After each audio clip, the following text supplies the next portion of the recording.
Hey everybody, welcome back. Today we're going to do a 10-gallon batch of the honey wheat. A little twist on this, I usually buy local honey. Today I'm going to use Dollar General honey. No particular reason other than laziness. I just didn't feel like driving down the road and picking it up at this point. So anyway, hopefully it turns out the same. I don't see any reason why it wouldn't. Who knows? The other stuff has been great. So if this is a little substandard, I'll probably switch back. Now this formula, even in the 5-gallon, is a very potent formula. We usually push 7 or a little bit up percent of ABV. So it's a strong beer. But it doesn't taste strong. It has a really nice finish on it. And a lot of people say they can taste the honey in it. I get kind of a sense of it, but it's not overpowering at all. It's a very good beer as far as sharing with people that haven't had homebrew before, because it has such a nice finish on it. So we have 8 pounds of white wheat and 8 pounds of two-row that go into this batch. And then for the 60-minute boil, it's just 1.2 ounces of cluster hops for this 10-gallon batch. And that's about it. I use the Safe Brew WB06. That's yeast used for wheat beers. And I've got 2 of them, obviously, because I'm going into 2 different fermenters with 10 gallons. And hey, I think it'll be interesting now that I've got kind of a technique down for this. Also have cleaned the inside of the pot with Barkeeper's Friend. What an amazing product that is. Very little of it, and that pot looked brand new. So we'll see how the boil goes today. Hopefully it won't be a little on the funky side like the first batch of Kolsch was, but everything with the Kolsch seems to be going along. It's not as powerful of a fermentation as I've had in the past, where I have stuff coming up through the Airlocks. It's been relatively mild but consistent, so probably another 4 or 5 days in the fermenter, and those will be going into the secondary. Unless I taste something off with it, then I'll dump it and take that as a lesson and not really, going through the boil kettle with some sort of a cleanser, because all I used was Dawn. But I've got hopes that it'll be good. So anyway, that's it. We'll get back here in a minute when my strike temperature is hit, I think 165.7, and then we'll mash in. All right, first step, 6.5 gallons of hot water in the mash tun.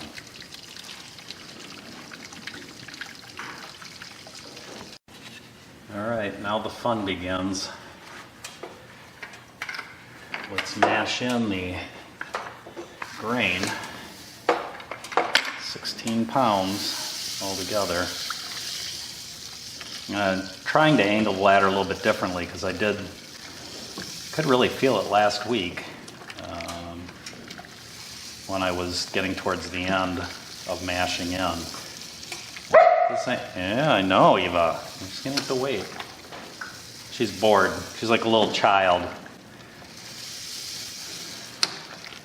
If I'm not giving her attention, she's up to mischief. Eva. She'll find anything to play with. I mean anything. And that's why there's no keeping her out here when I get to the boil, because those burners are low, and that's an accident waiting to happen. It's like a toddler with an electric outlet. So, anyway, the goal here is to get to a steeping temperature of 152, and I'm pretty sure we'll hit that. It's pretty warm in here. We're gonna have a 60-degree day here in Texas today, and I had the furnace on last night in here up to 50. Got up this morning about 4 for us to go on our walk. I think we left the house about 4:40, and I fired it up to 60 then. And it's getting a little bit warm in here now, the burner going. So anyway, I'll be back once I've got this mashed in. Doesn't get much better than that. Right on the head at 152. So let this sit an hour, and then we'll start to sparge.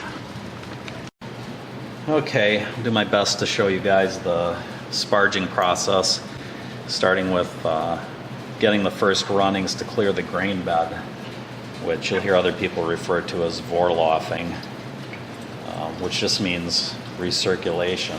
So all I want to do here is make sure that the grain bed, anything that's coming into the boil kettle, is clear of grain. And you want to go slow. You want to start, you throw a lot on that at first, a lot of volume. What you're going to probably do is get a stuck sparge because you're going to draw the grain really quickly through. Right now it looks amazingly clear. But I'll let it fill up to about a half gallon, and then I will just start sparging into the boil kettle at the same rate that I'm applying water on top of the grain bed. And that process, last time I did 10-gallon batch, which was last week, it took about 90 minutes to fill the boil kettle during the sparging process. This looks really good. I mean, I'm not seeing any grain come out. So what I'm going to do is pour that back over the grain bed and then start to do the complete sparge process.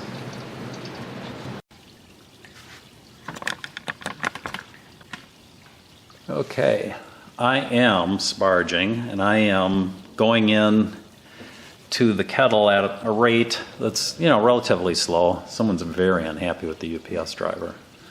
Yeah, she's probably even more unhappy that I have her tied over there so that she can't get over to the boil kettle. But anyway, this was my temporary solution to holding the hose on there while I sparge. I'm really going to get a bigger clip.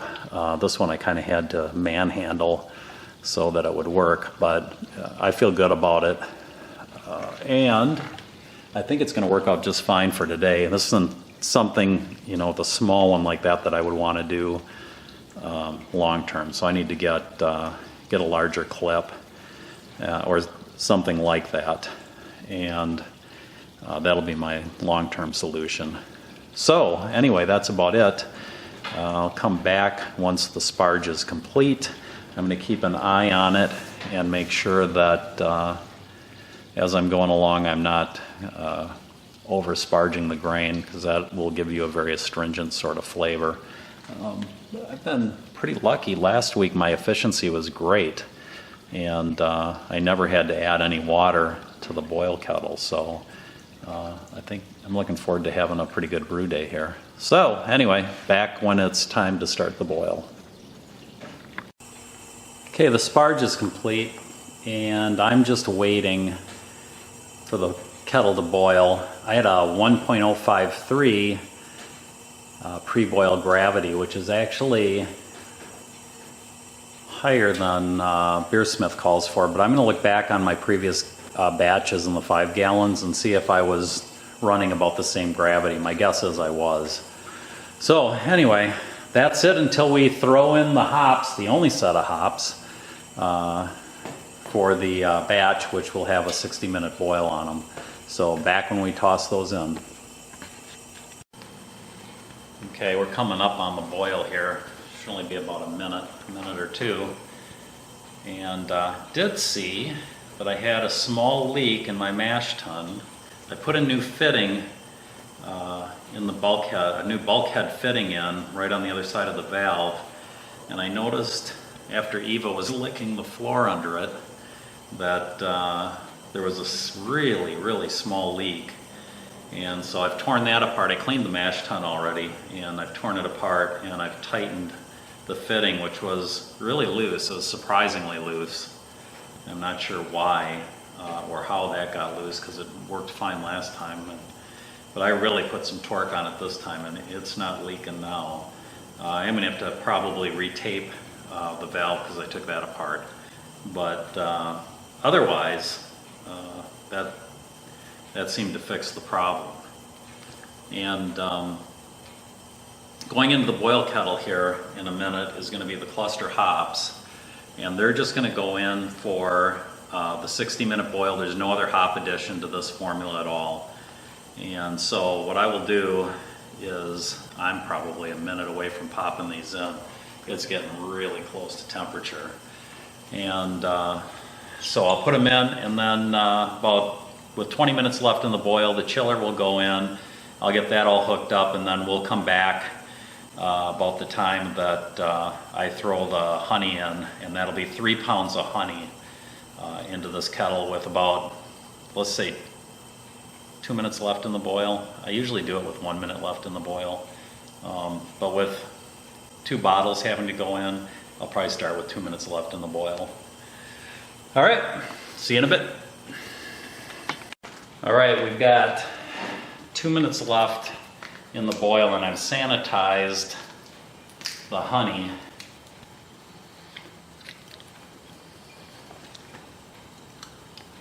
I'm gonna pour it in here, try and mix it as best I can.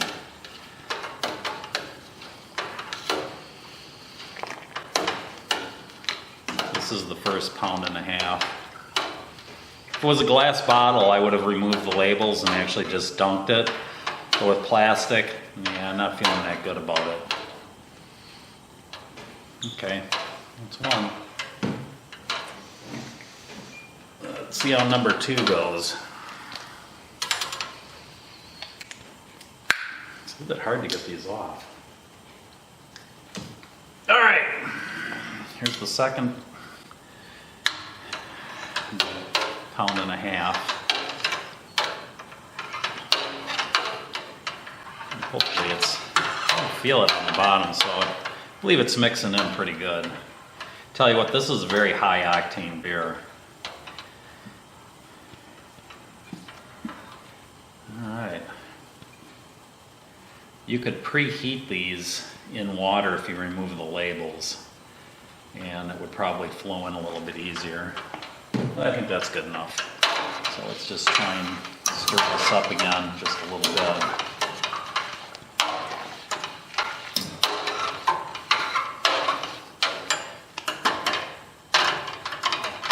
I think it's probably about as good as it's going to get. All right.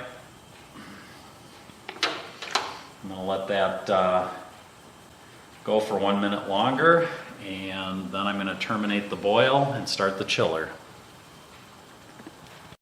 Okay, I've terminated the boil. I have the chiller on, and I know I've talked a couple times about how I use my pool water to chill this down, so I'm going to give you a little walkthrough of what I actually do. Here's the hoses going out. So, right over here, there's a tap. It's actually used as a pump. If your pool gets too full, you can actually drain the water off here. So I hook the hose up there, and then it goes into the chiller. And then the hose on the other side of the chiller comes out, and we head right back over to the pool. And so we're discharging right back in, which saves a lot of money as opposed to just using tap water to chill and then dump your tap water. And it's very warm. Alright, so let's let this thing go and chill the wort down and be back after that. Alright, all that's left now is to fill up the 2 fermenters, aerate the wort, sprinkle the WB06 yeast over the top, and put our airlocks on. And then it's the slow walk to the house. So be back in a minute when we aerate the wort.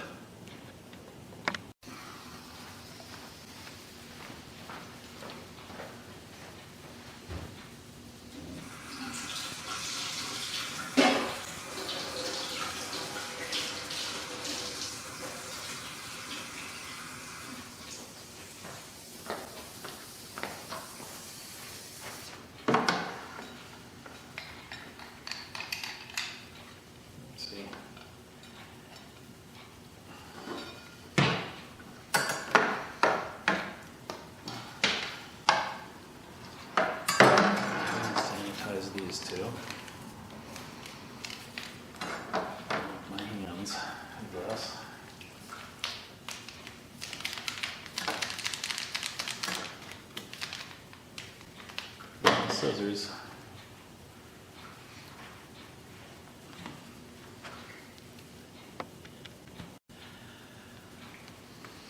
Okay, let's go ahead and, now that the wort's been aerated, let's go ahead and sprinkle the yeast on. Now I put both of these packets in sanitizer, and I sanitized the scissors that I'm using to cut the packet open. And I always keep everything on top of my work table sanitized as I go along, so that I don't have to worry about setting things on it and what that might do. Okay.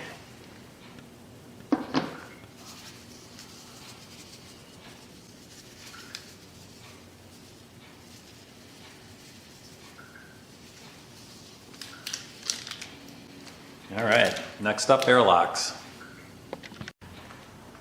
Okay, and the airlocks are on, so I'm ready to take these inside and let them ferment over the next 5, 7, 10 days, whatever it takes. Then I'll move it to the secondary, and then about a week after that, depending on how it looks, then they'll move into the bottling stage. So that's it for 10 gallons of honey wheat. Well, that does it for the 10 gallons of honey wheat. I did want to say I love that kettle, and that came from Learn to Brew. These guys in Oklahoma, they really know what they're doing as far as customer service. I was a huge Northern Brewer fan. I still really like them. They've changed hands a couple times, and now there's not what I'd call a real customer service focus anymore. These guys, if you're looking for a company that's going to have outstanding customer service and will actually answer the telephone and help you, these are the guys. Go to Learn to Brew. These guys are out of Oklahoma.